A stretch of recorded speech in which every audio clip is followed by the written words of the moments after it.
What's up, y'all? It's yours truly, Kevin Key Speaks. And what am I going to talk about today? How about use your friends to make money? Don't use your friends to make money. So, right off the jump, sounds like a conflict, doesn't it? You just told me to use my friends, but don't use my friends. So, what does that even mean? Basically, a lot of people try to use their friends to make money simply by getting them to buy their products. For example, if you're a baker, you'll say, hey, you need to buy my cakes. You need to buy my cookies. Well, that sounds good and it's a great way to support. But the problem with that is it's not really sustainable.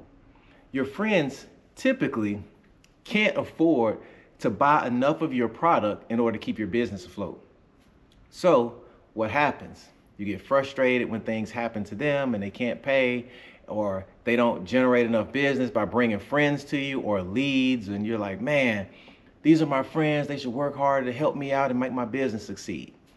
Well, they can, but it's a different way. If you look at your friends and find out what their skill sets are, what they may have their degrees in, what their business is in, then you'll find a way to better leverage their gifts and talents and abilities. For example, one of my great friends, Jerome, his degree is in business. So I don't get him to try to rent my LED wall. I bring him on to be able to help me with my business, to run some of the crews or look at some of the business practices that we do to make sure they make sense, to look at different quotes, ask questions. I lean on their expertise in the area that they're good at.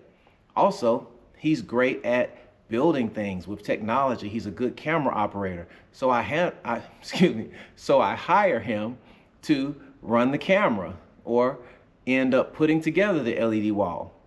So what I'm basically trying to tell you here is you can have better sustainability and success in your business if you bring your friends into the parts that they're actually good at.